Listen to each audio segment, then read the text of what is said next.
কৃষ্ণ। জয় গুরু পুরাঙ্গ, জয় প্রভুপাদ। আজ একটা বিশেষ দিন, পানিহাটি মহা উৎসব। তো আজকের আলোচ্য বিষয় পানিহাটি দধি চিড়া মহোৎসবের মাধ্যমেই গুরু বৈষ্ণব সেবার গুরুত্ব নিহিত রয়েছে।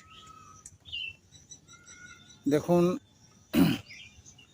আজকের দিনেই রঘুনাথ দাস গোস্বামীকে কৃপা করেছিলেন নিত্যানন্দ প্রভু। এই রঘুনাথ গোস্বামীর পরিচয় জানতে গেলে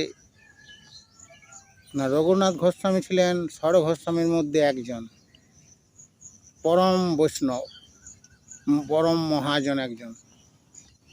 তো উনি এক বিশাল ধনী পরিবারের একমাত্র সন্তান ছিলেন। ওনার পিতার ছোট থেকেই ত্যাগ বৈরাগ্যের প্রতীক, ভগবানের ভক্তি ছোট থেকেই উনি যাজন করতেন। তো উনি বেশ কয়েকবার গৃহ ছেড়ে পালিয়ে যাওয়ার সন্ন্যাস গ্রহণ করার জন্য পালিয়ে যাওয়ার চেষ্টা করেছিলেন। তো মহাপ্রভুর কাছে যখন একবার গেলেন উনি, তো মহাপ্রভু পুরীধামে, তো মহাপ্রভু কিন্তু ওনাকে তিরস্কার করলেন। বললেন, এখন এই বয়সে তুমি সংসার ত্যাগ করে, মাতা পিতাকে ত্যাগ করে, তোমার স্ত্রীকে ত্যাগ করে তুমি এখানে চলে এসেছো সন্ন্যাস গ্রহণের জন্য, এটা তোমার উচিত হয়নি। যাও, তুমি বাড়ি ফিরে গিয়ে ভগবানের ভক্তি যাজন করো, তাহলেই তুমি ভগবানের কৃপা লাভ করবে। সন্ন্যাস গ্রহণ করার সময় এখন তোমার হয়নি।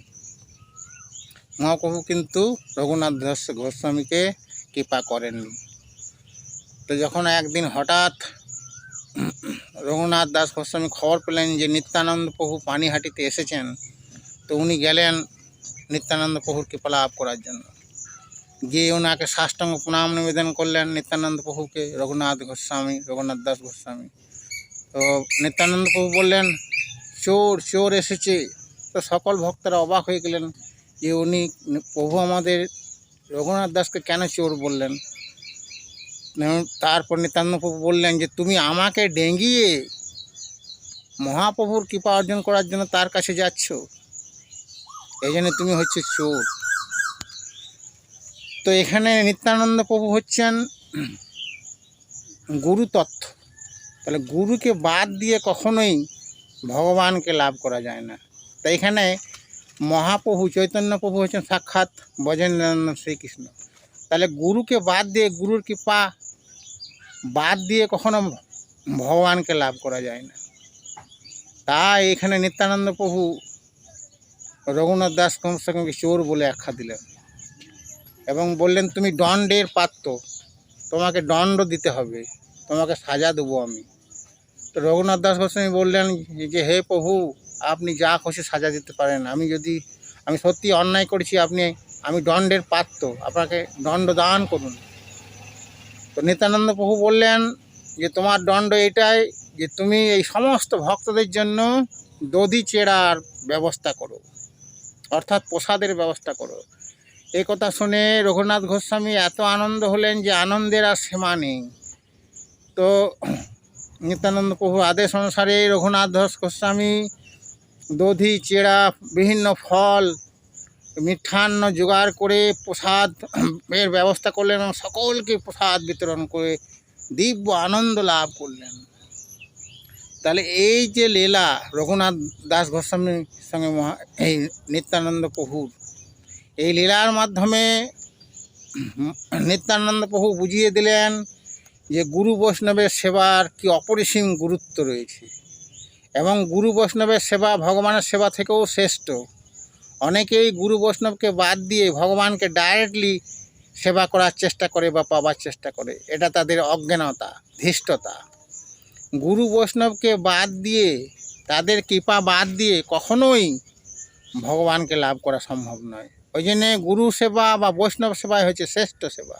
ভগবান নিজে বললেন অর্জুনকে গীতায় যে হে অর্জুন, তুমি আমার ভক্ত, ঠিক আছে, আমি কিন্তু পছন্দ নই, কিন্তু যে আমার ভক্তের ভক্ত অর্থাৎ গুরুর ভক্ত, তার প্রতি আমি অত্যধিক পছন্দ। তাই ভগবান প্রসন্ন তখনই হয় যখন কেউ বৈষ্ণবকে খুশি করার চেষ্টা করে, বৈষ্ণবকে প্রসন্ন করার চেষ্টা করে। আর পরম বৈষ্ণব হচ্ছেন গুরুদেব। তো গুরুকে যদি কেউ খুশি করতে পারে, গুরুর আদেশকে যদি পালন করতে পারে, গুরু সেবা করতে পারে, গুরুর আদেশকে অক্ষরে অক্ষরে পালন করাই মানে শ্রেষ্ঠ গুরু সেবা, তাহলেই গুরুদেব প্রসন্ন হয়। আর গুরুদেব প্রসন্ন হলে অটোমেটিকলি ভগবান প্রসন্ন হয়ে যায়। তাই এখানে নিত্যানন্দ প্রভু হচ্ছে সকলের গুরু, গুরু তত্ত্ব উনি। তাই ওনার কৃপা ছাড়া কখনোই মহাপ্রভুর কৃপা পাওয়া যায় না। তো এই লীলার মাধ্যমে আমাদের শিক্ষা দিলেন নিত্যানন্দ প্রভু যে বৈষ্ণব সেবা, গুরু সেবা তোমরা সব সময় করার চেষ্টা করো, বৈষ্ণব সঙ্গ করার চেষ্টা করো, গুরু সঙ্গ করার চেষ্টা করো, তাদের সেবা করো, তাদের আদেশকে পালন করো।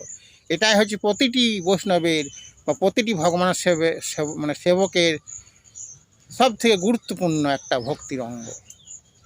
তো এই হচ্ছে আলোচনার মূল ভাবার্থ। হরে কৃষ্ণ, জয় রাধে।